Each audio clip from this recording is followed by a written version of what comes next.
నమస్తే, welcome to Liya news. ఎన్నికల strategist Prashanth Kishore మరోసారి వైసీపీపై సంచలన వ్యాఖ్యలు చేశారు. రాబోయే ఎన్నికల్లో వైసీపీ ఘోర పరాజయం పాలవుతుందని మళ్ళీ ఆయన చెప్పారు. అయితే మొన్న మాట్లాడిన దానిపై ఇప్పటికే సీఎం జగన్మోహన్ రెడ్డి కౌంటర్ ఇచ్చిన విషయం మనందరికీ తెలిసిందే. ఆ తర్వాత కూడా ఆయన మళ్ళీ వైసీపీ ఓడిపోతుంది అని చెప్పడాన్ని ఎలా చూడొచ్చు? అసలు ఒకప్పుడు ప్రశాంత్ కిషోర్ అంటే వైసీపీ జగన్, లేదు జగన్ వైసీపీ అంటే ప్రశాంత్ కిషోర్ అన్నట్టు ఉండేవాళ్ళు. మరి వీళ్ళిద్దరి మధ్య ఎక్కడ చెడింది, అసలు ఏం జరుగుతుంది, ఇదంతా తెలుసుకునే ప్రయత్నం చేద్దాం. మనతో ఉన్నారు సీనియర్ పొలిటికల్ జర్నలిస్ట్ డివి శ్రీనివాస్ గారు. నమస్కారం సార్. నమస్తే సార్. గతంలో వైసీపీకి వ్యూహకర్తగా పనిచేశారు ప్రశాంత్ కిషోర్. సో అదే ఆయన ఇప్పుడు మళ్ళీ వైసీపీ ఓడిపోతుందని పదే పదే గట్టిగా చెప్తున్నారు. ఈవెన్ ఎలక్షన్స్ అయిపోయిన తర్వాత కూడా ఆయన అదే మాట చెప్తున్నారు. అయితే గతంలో మాట్లాడినప్పుడు వైసీపీకి సంబంధించిన మంత్రులు కూడా ఆయనపై కొన్ని కమెంట్స్ చేశారు. మీరు బీహార్లో పార్టీ పెట్టారు, అక్కడ ఓడిపోయారు, ముందు మీరు చూసుకోండి, మాతో ఎలా మా మీద తర్వాత మాట్లాడుదురు అని. కానీ లేదంటే మొన్న సీఎం జగన్మోహన్ రెడ్డి కూడా ఐపాక్ సమక్షంలో ప్రశాంత్ కిషోర్ గారికి కౌంటర్ అయితే ఇచ్చారు. అయినా కూడా మరి ఆయన పదే పదే ఆ మాట చెప్పడానికి కారణం ఏంటంటారు? అసలు వాళ్ళిద్దరి మధ్య ఎక్కడ చెడిందంటారు? ప్రశాంత్ కిషోర్ జగన్మోహన్ రెడ్డికి ఇప్పుడు కొత్త ప్రత్యర్థిగా మారాడు. ఇప్పుడు జగన్మోహన్ రెడ్డి పోరాటం చంద్రబాబు మీదలాగా లేదు. జగన్మోహన్ రెడ్డి పోరాటం ప్రశాంత్ కిషోర్ మీదుగా ఉంది. ప్రశాంత్ కిషోర్ ఒక స్ట్రాటజిస్ట్. ఏది ఐపాక్, ఇండియన్ పొలిటికల్ అదేదో ఉంది కదా, అడ్వైజరీ కమిటీ ఏదో ఉంటుందన్నమాట. IPAC, Indian political action committee, దాన్ని తీసుకొచ్చాడు. దానికి ముందు అతను ఏదో ఒక యునైటెడ్ నేషన్స్లో పనిచేశాడు ఒక 7-8 ఏళ్ళు. 2011లో ఇక్కడికి ఎంటర్ అయ్యాడు. స్ట్రాటజిస్ట్గా సక్సెస్ అయ్యాడు. ఏది దేశంలోనే ఒక ఎన్నికల వ్యూహకర్తగా ప్రశాంత్ కిషోర్ పేరు మారిపోయే పరిస్థితి వచ్చింది. ఆయన దగ్గర ఒక 10 ఎలక్షన్స్ చేశాడు. ఈ స్వల్పకాలంలో అటు అసెంబ్లీలు కానీ ఇటు పార్లమెంటు కానీ 10 ఎలక్షన్లో 9 గెలిపించేశాడు. అతను ప్రశాంత్ కిషోర్ మోడీకి చేశాడు, రాహుల్ గాంధీకి చేశాడు, కేజ్రీవాల్కి చేశాడు, నితీష్ కుమార్కి చేశాడు, మమతా బెనర్జీ, జగన్మోహన్ రెడ్డి, స్టాలిన్, వీళ్ళందరికీ సేవలు అందించాడు.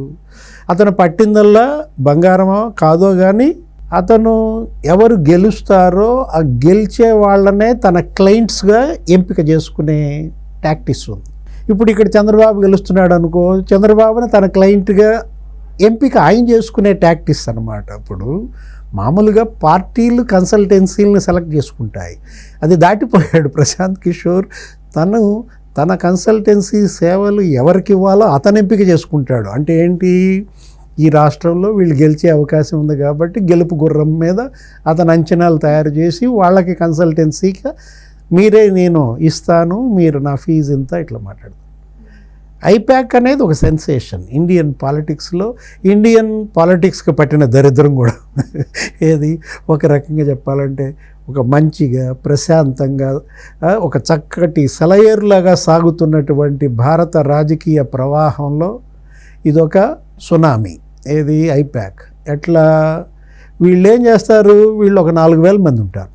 అతని కింద ఉద్యోగస్తులు 100 కోట్లలో ఉంటుంది అతని వసూళ్ళు కూడా. పేరుకేమో లాస్ట్ టైం జగన్మోహన్ రెడ్డి ఎంత చూపించాడు నీకు, ప్రచార ఖర్చుగా 87 కోట్లు చూపిస్తే 34 కోట్లు ఇతనికే చూపించాడు. ఎవరికి? ఈ ప్రశాంత్ కిషోర్కి ఇచ్చినట్టుగా. అతను వేరే చోట కూడా టీఎంసీ కానీ లేకపోతే స్టాలిన్ అయితే 67 కోట్లు ఎంతో చూపించాడు ఐపాక్ ఇచ్చిన ఖర్చుగా. ఇంత పెద్ద ఎత్తున ఇది చూపించిన అమౌంటే ఎంత ఉందంటే, చూపించిన అమౌంట్ నీకు 100 కోట్లలో ఉంటుంది.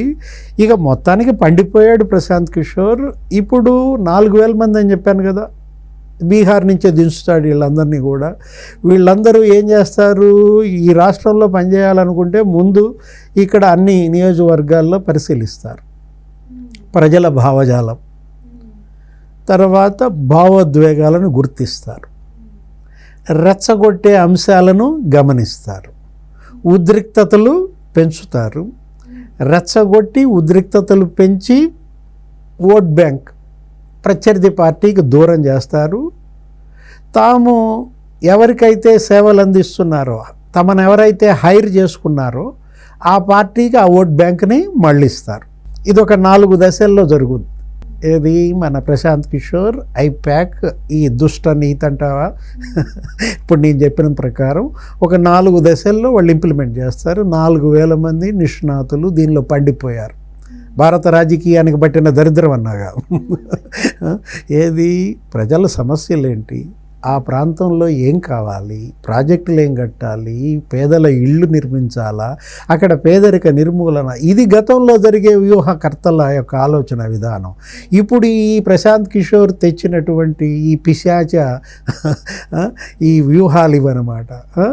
ఏం జరుగుతుంది నీకు తెలుసు. గతంలో కూడా ఏంటి 34 మంది డిఎస్పీలను ఎంపిక చేస్తే కమ్మాళ్లే 34 మంది అని చెప్పారు. ఆ కమ్మ కులాన్ని ప్రజల్లో దూరం చేశారు, ద్వేషం పుట్టించారు. తద్వారా తెలుగుదేశానికి ఆ ఓట్లు దూరం చేసి వైసీపీకి గొప్పగా ఆ ఓట్లు వేయించారు. నమ్మారు పాపం పిచ్చి జనం. పింక్ డైమండ్ చంద్రబాబు ఎత్తుకుపోయాడు అన్నారు. ఇప్పుడు వెళ్తే చంద్రబాబు ఇంట్లో దొరుకుద్ది అన్నాడు. విజయసాయి రెడ్డి 24 గంటల్లో దొరకకపోతే రాజీనామా చేస్తానన్నాడు. ఉందా పింక్ డైమండ్? ఉంటే పట్టుకోలేదే పింక్ డైమండ్. అంటే వీళ్ళు రెచ్చగొట్టే అంశాలు, భావోద్వేగాలు పెంచే అంశాలు, ఉద్రిక్తతలు, ఇట్లా ఓట్ బ్యాంకుని గంపగుత్తగా తమను హైర్ చేసుకున్న పార్టీకి ఏపిస్తారు. ఇంత గొప్ప వ్యూహకర్త కదా ఎవరు? ప్రశాంత్ కిషోర్. నువ్వు అడిగిన ప్రశ్న ఏంటి, అసలు వీళ్ళిద్దరికి ఎక్కడ చెడిందండి అన్నావు. ఇప్పుడు ఇవాళ డిబేట్ మన మధ్య ఉన్న చర్చా అంశం ఎక్కడ చెడిందంటావు? యాక్చువల్గా ప్రశాంత్ కిషోరే జగనే ప్రశాంత్ కిషోర్ ఒక బొమ్మకి, ఒక నాణ్యానికి బొమ్మ బొరుసుగా ఉన్నారు. వైసీపీ ప్లీనరీలో ఈయన పరిచయం చేశాడు. నన్ను గెలిపించబోయేది ప్రశాంత్ కిషోర్ అని చెప్పి ఎమ్మెల్యేలు మంత్రులందరికీ కూడా నా సలహాలు కాదు మీరు తీసుకోవాల్సిందే, నేను కాదు అధ్యక్షుడిని, ఇకపై వైసీపీ అధ్యక్షుడు ప్రశాంత్ కిషోరే అన్నట్టుగా చెప్పాడు.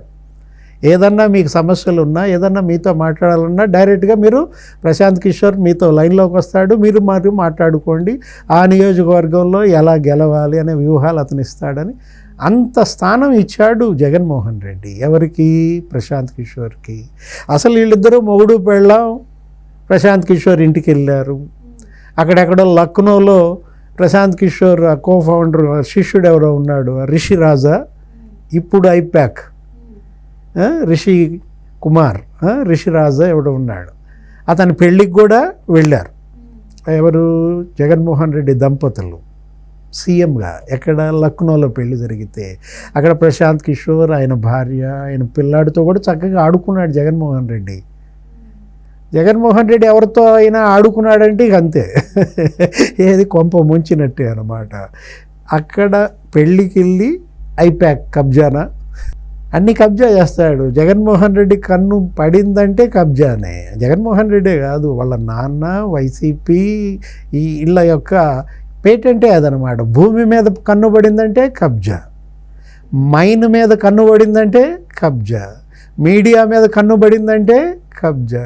ఇక ఏదైనా అంతే, ఏది భూములు కావచ్చు, ఆస్తులు కావచ్చు. అట్లా జగన్ కన్ను దేని మీద పడింది? కబ్జా. ఐపాక్ కబ్జా అయిపోయి రిషి ఇప్పుడు ఎవరి మనిషి అయిపోయాడు? జగన్ మనిషి అయిపోయి ఇక గురువుకే నామాలు పెట్టాడు Rishi. Arab and the camel ఏదో స్టోరీ ఉంది కదా, నీకు చెప్పినట్టున్నాను. ఏదో చిన్నప్పుడు నువ్వు చదువుకునేటప్పుడు ఇంగ్లీష్ టెక్స్ట్లో వచ్చే ఉంటుంది నీకు, అరబ్ అండ్ ద క్యామెల్.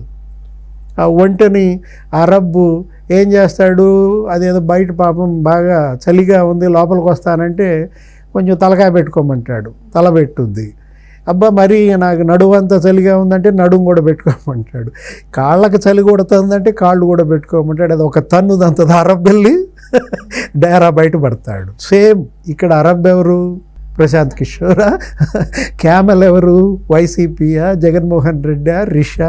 మొత్తానికి తన్నారు, ప్రశాంత్ కిషోర్ బయటపడ్డాడు. ప్రశాంత్ కిషోర్ ఏమన్నాడని ఇంత అక్కసు? ఆయన ఏం చెప్పాడు? మామూలుగానే స్మెల్ చేశాడు. ఇక్కడ వ్యతిరేకత ఉంది, తీవ్ర వ్యతిరేకత ఉంది. జగన్మోహన్ రెడ్డి నైజ గుణం చెప్పాడు. ఏమన్నాడు? అసలు అతను ఎలక్టెడ్ లీడరే కాదు పోమన్నాడు, అతను ఒక ప్రొవైడర్ అన్నాడు.